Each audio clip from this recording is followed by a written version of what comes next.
ሰላም ውድ የቻናሌ ቤተሰቦች ኢኳል አካዳሚ የኦንላይን ትምህርት ቤት ነው። አማርኛ፣ እንግሊዘኛና ሂሳብ ሌሎች የትምህርት አይነቶችን በኦንላይን ያስተማር እንገኛለን። በኢሞ፣ በዋትስአፕ፣ በቴሌግራም እንዲሁም ሌሎች የሶሻል ሚዲያ አማራጮች እየደወላችሁ መማር ትችላላችሁ። እንዲሁም ለቻናሌ አዲስ የሆናችሁ ሰብስክራይብ፣ ላይክ፣ ሼር እያደረጋችሁ ቤተሰብ ሁኑ። ሰላም ውድ የቻናሌ ቤተሰቦች በዛሬ ዝግጅታችን የአማርኛ ፊደላትና እንዲሁም እዚሁ ላይ ቃላትን እየመሰረቱ እያነበብን ማሳያችሁ ይሆናል። ለቻናሌ አዲስ የሆናችሁ ሰብስክራይብ እያደረጋችሁ የዩቲዩብ ቻናሌን አበረታቱኝ። ከዚህ በመቀጠል ወደ ቪዲዮ ስንሄድ ይቺ ሀ ሁ ሂ ሃ ሄ ህ ሆ እቺ ለ ሉ ሊ ላ ሌ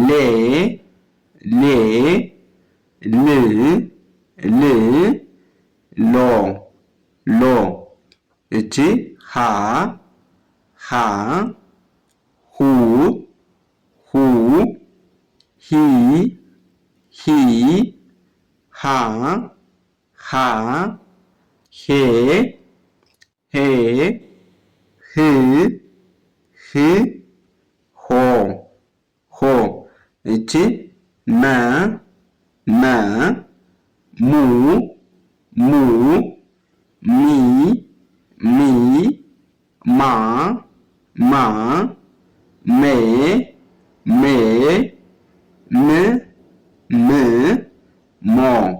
ሞ እቺ ሰ ሱ ሲ ሳ ሴ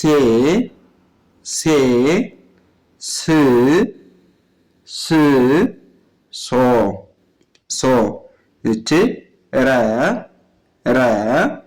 ሩ ሪ ራ ሬ ሮ እንግዲህ ፊደላትን እንደዚህ ያደርጋችሁ የመጀመሪያ ፊደላት ላይ ከጎናቸው ቅጥል በመጨመር ሁለተኛ ፊደላት ወይም ሁለተኛ ድምጽ ኡ የሚለውን ከአንደበታችሁ መጨረሻ ላይ ስታነቡ ሁ ሉ እያላችሁ ስታነቡ ከአንደበታችሁ መጨረሻ ላይ የሚወጣ ኡ የሚል ድምጽ አለ። እሱን በማሰማት ሁለተኛ ፊደላትን ከጎናቸው ቅጥል በመጨመር መጻፍና ማንበብ ትችላላችሁ።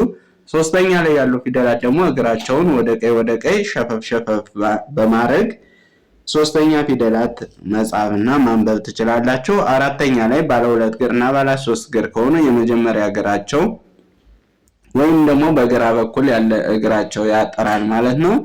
ስለዚህ ባለ አንድ እግርና ባለ ሁለት እግር ከሆኑ ባለ አንድ እግርና ቅርጽ አልባ ከሆኑ ደግሞ የተለየ ባለ አንድ እግሮች ወደ ግራ የመጣመም እድል አላቸው። ባለ ቅርጽ አልባ የሚባሉት ደግሞ የተለየ ቅርጽ ወደታች የወረደ ነገር ነው ያላቸው። አምስተኛ ላይ ያሉ ፊደላት በቀኝ በኩል ታች ላይ ሁሉም ቀለበት አላቸው።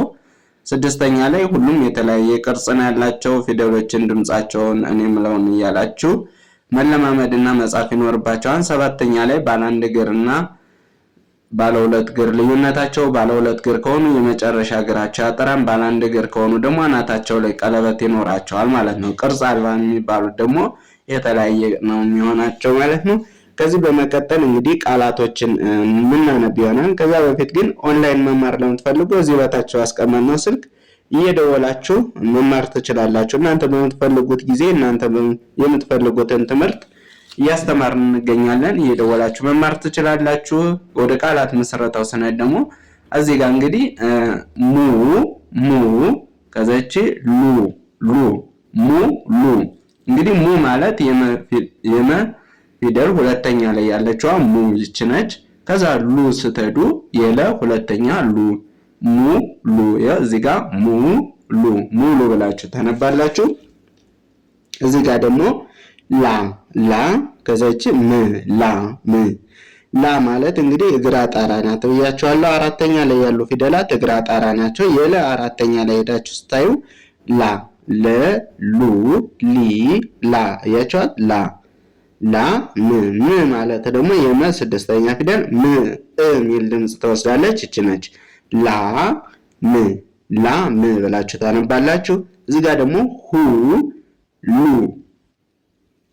ሁ ሉ ሁሉ ሁ ይቻላል። እኔ ሁለተኛ ፊደል ከጎኗ ቅጥል ያላት ሉ የለ ሁለተኛ ፊደል ከጎኗ ቅጥል ያላት ሁሉ ሁሉ ብላችሁ ታነባላችሁ። እዚህ ጋር ደግሞ ሎ ሎ ሚ ሎ ማለት እንግዲህ የለ መጨረሻ ወይም ሰባተኛ ላይ ያለ ፊደል ነው። ሎ እዚህ ጋር ሚ ስትሉ ደግሞ የመ ሶስተኛ ፊደል የእግረ ሸፋፋ ነው። እዚህ ጋር ሎ ሚ ሎሚ ሎሚ ብላችሁ ታነባላችሁ። እዚህ ጋር ስ ስ ር ስር እዚህ ጋር ደግሞ መሪ መሪ እንግዲህ መሪ የሚለውን ስጠን መ የመጀመሪያ ፊደል ነው። ሪ ደግሞ የረ ሶስተኛ ፊደል መ ከዛ ሪ መሪ ስር የሚለውን ስታዩ ስ ማለት የሰ ስድስተኛ ፊደል ር ማለት የረ ስድስተኛ ፊደል ስር ያው ስር ብላችሁ ትጽፋላችሁ ወይም ታነባላችሁ ማለት ነው። ሱ ከዛ ሪ ሱሪ የሰ ሁለተኛ ፊደል ከጎኑ ቅጥል ያለው ሪ ደግሞ የረ ሶስተኛ ፊደል ሱሪ ሱ ይቻትና ነው። እዚህ ጋር ሪ ይቻትና ነው። ሱሪ አሁን ረ ሩ ሪ አያችሁ ሱሪ ሱሪ ብላችሁ ታነባላችሁ። እዚህ ጋር ደግሞ ሲመጡ ሞ ሞ ላ ሞ ላ ሞ ማለት የመ ሰባተኛ ፊደል ይሄ ፊደል ነው። ላ ማለት ደግሞ ቅድም እንደነገርኳችሁ ባለ አራተኛ ፊደል ላይ ያለ የለ ቤተሰብ ነው። ላ ሞ ላ እንግዲህ ላን አራተኛ ላይ የለ ቤተሰብ ዳችሁ ቸክ ማድረግ ትችላላችሁ። እዚህ ጋር ላ ግራ ጣራ ነው። ይኸው ሞ ላ ብላችሁ ታነባላችሁ። እቺ እንግዲህ እንደምታዩት ስ ትባላለች። ስ እዚህ ጋር ስ ይቻት ከዛ እቺ ደግሞ ም ይኸው ስ ም ስ ም ስ ም ብላችሁ ታነባላችሁ። እዚህ ጋር ደግሞ መ መ የመጀመሪያ ፊደል ነው። ሮ የረ ሰባተኛ ፊደል መሮ መሮ መሂውና ነው። እዚህ ጋር ሮ ይቻትና ነው መሮ መሮ ብላችሁ ታነባላችሁ። እዚህ ጋር ደግሞ የምትመጡበት ሰዓት ሜ ሜ ሜ ማለት የመ አምስተኛ ፊደል በቀኝ በኩል ታች ላይ ቀለበት ያለው ሪ ማለት ደግሞ የረ ሶስተኛ ፊደል እዚህ ጋር ወደ ውስጥ ገባ ያለች ነገር ነች። ሜሪ ሜሪ እዚህ ጋር ደግሞ የምትመጡበት ሰዓት የመ አራተኛ ፊደል እግሩ ወደ ታች ወረደ ማ ማ ማ ር ር የረ ስድስተኛ ፊደል ር ማለት ይሄ ነው። እንግዲህ ይሄና ተመሳሳይ ነው። ማር ማር ብላችሁ ታነባላችሁ። ወደ ቀጣዩ ስናነብ እዚህ ጋር ሰ ሰ ሱ ሱ ሲ ሲ ሳ ሳ ሴ ሴ ስ ስ ሶ ሶ እቺ ሼ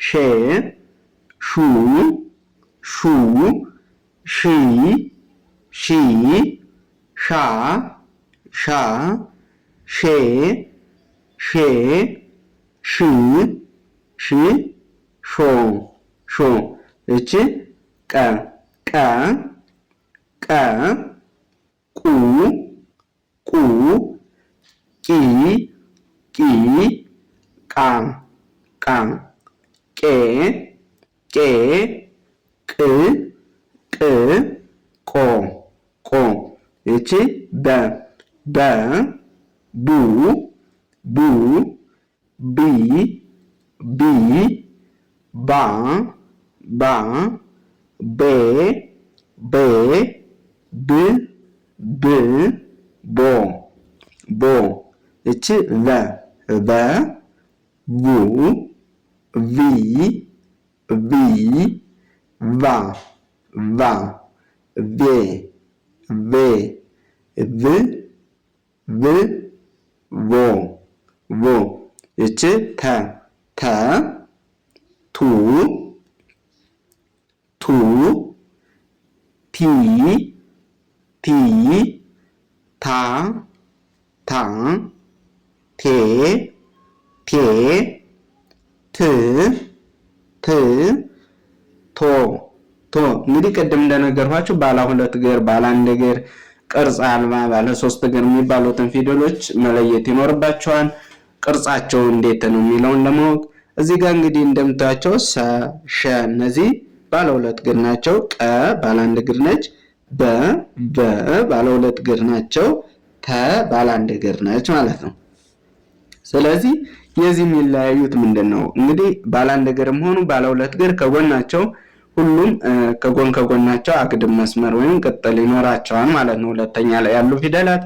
ሶስተኛ ላይ ያሉ ፊደላት ደግሞ እግራቸው ላይ ወደ ቀኝ ጫማ ወይም እግራቸው ሸፈፍ ያለ ነው ማለት ነው። በቀኝ በኩል እግራቸው ሸፈፍ ያለ ከሆነ ሶስተኛ ፊደሎች ናቸው። አራተኛ ላይ እንግዲህ ባለ ሁለት እግር ያልኋችሁ የሰ አራተኛ፣ የሸ አራተኛ፣ የበ አራተኛ፣ የበ አራተኛ ፊደል እንደምታዩቸው በግራ በኩል እግራቸው አጠር ያለ ነው። ባለ አንድ እግር ደግሞ የቀና የተ አራተኛ ፊደላትን በምታዩበት ሰዓት ወደ ግራ ታች ላይ የተጣመመ ነው ማለት ነው። አምስተኛ ላይ ባለ አንድ እግርም ሆኑ ባለ ሁለት እግር በቀኝ በኩል ታች ላይ ሁሉም ቀለበት አላቸው እንደምታዩቸው። ስለዚህ በቀኝ በኩል ታች ላይ ቀለበት ያላቸው ፊደላት ከሆኑ አምስተኛ ላይ ያሉ ፊደላት ሲሆኑ ኤ የሚል ድምጽ ይሰጣቸዋል። ያ ማለት ሴ ስትሉ ኤ የሚል ድምጽ አለው። ልክ ሌሎችም እዚህ ጋር አራተኛ ላይ ደግሞ ሳ ስትሉ አ የሚል ድምጽ አለው። በተመሳሳይ ደረጃ እስከታች ያለው ድምጹ ይወርዳል ማለት ነው። ስድስተኛ ላይ እንግዲህ የተለያዩ ቅርጽ ነው ያላቸው። ለምሳሌ የሰና የሸ ስድስተኛ ላይ አናታቸው ጠመም ያለ ነው። የቀ ደግሞ ስድስተኛ ላይ ቅ ይባላል፣ ወደ ላይ ሰበር ያለ ነው። የበ በዚህ በኩል ወይም በግራ በኩል ቅጥል አለው። የበም በተመሳሳይ ቭ ይባላል።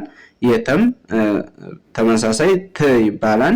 አናቱ ላይ ሰበር ያለ ነው። እነዚህ ስድስተኛ ላይ ያሉ ፊደላት ናቸው። ቅርጻቸው የተለያየ ስለሆነ የጻፋችሁ ድምጻቸውን መለማመድ ትችላላችሁ። ሰባተኛ ላይ እንግዲህ አራተኛ ላይ ያጠረ እግራቸው ሰባተኛ ላይ የረዝምና በቀኝ በኩል ያለው ደግሞ አራተኛ ላይ ረዥም የነበረው እግራቸው ሰባተኛ ላይ ሲመጡ በቀኝ በኩል ያለ እግራቸው ያጠራል ማለት ነው። ስለዚህ የአራተኛ ፊደል ተቃራኒ ሰባተኛ ላይ ያሉ ፊደላት ባለ ሁለት እግርና ባለ ሶስት እግር ከሆኑ የመጨረሻ እግራቸው ያጠራል ማለት ነው። ባለ አንድ እግር ከሆኑ ደግሞ አናታቸው ላይ ቀለበት አላቸው ፊደሎችን በምታዩበት ሰዓት። ስለዚህ በዚህ ቅርጻቸውና ስንተኛ ላይ እንደሆኑ እንዲሁም ድምጻቸው ምን የሚል ድምጽ ያስተጋባል የሚለውን ማየት ትችላላችሁ። ወደ ቃላት ማንበብና መሰረት ስንሄድ ደግሞ እዚህ ጋር እንግዲህ ቄ የቀ አምስተኛ ፊደል እንግዲህ በቀኝ በኩል ታች ላይ ቀለበት ካላቸው አምስተኛ ፊደሎች ናቸው የቹ ነበር።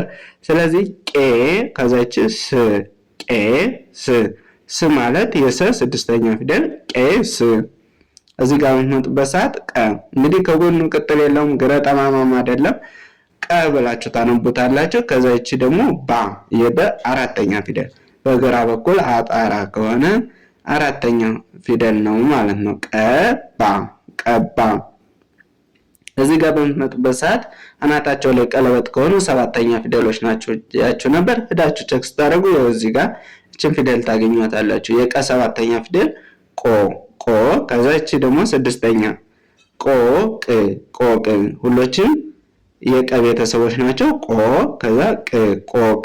እዚህ ጋር ደግሞ ስመጡ ቆ እንዳለችን ይወስዳል። ከዛ ቦ ቆ ቦ ቆቦ።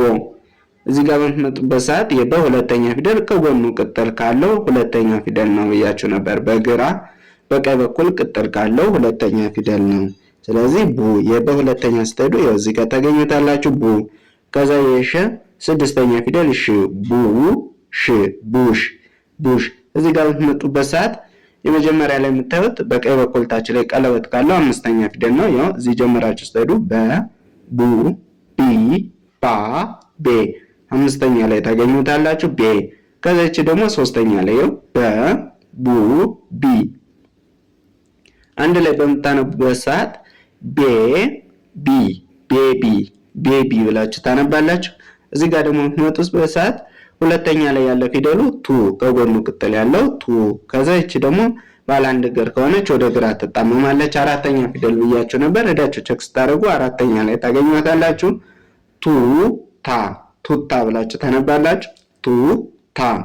እዚህ ጋር ደግሞ የሸ ስድስተኛ ፊደል ሽ ከዛ ታ ሽታ ሽታ። እዚህ ጋር የምትመጡበት ሰዓት ት የተ ስድስተኛ ፊደል ከዛ ቶ ቶ እዚህ ጋር ሺ የሸ ስድስተኛ ፊደል ሺ ከዛ ቦ የበ መጨረሻ ላይ ያለው ሺቦ እዚህ ጋር በምትመጡበት ሰዓት ሻ የሸ አራተኛ ፊደል እንግዲህ በግራ በኩል ካጠረ አራተኛ ፊደል ነው ብያችሁ ነበር። ሻ ሸ ሹ ሺ ሻ ያችሁ ሻ ከዛ ሽ ማለት ስድስተኛ ላይ ያለ ፊደል ነው። ሺ እዚህ ጋር በምትመጡበት ሰዓት የሰው ሁለተኛ ፊደል ከጎኑ ቅጥል ያለ ነው። እዳችሁ ቼክ ስታደርጉ ሱ ናት ማለት ነው። ስለዚህ ከዛ ስድስተኛ ላይ ሱስ ብላችሁ ታነባላችሁ። ለዛሬ ይዤላችሁ የመጣው ቪዲዮ ይሄን ይመስላል። በቀጣይ እስከምንገናኝ ሰናይ ቆይታ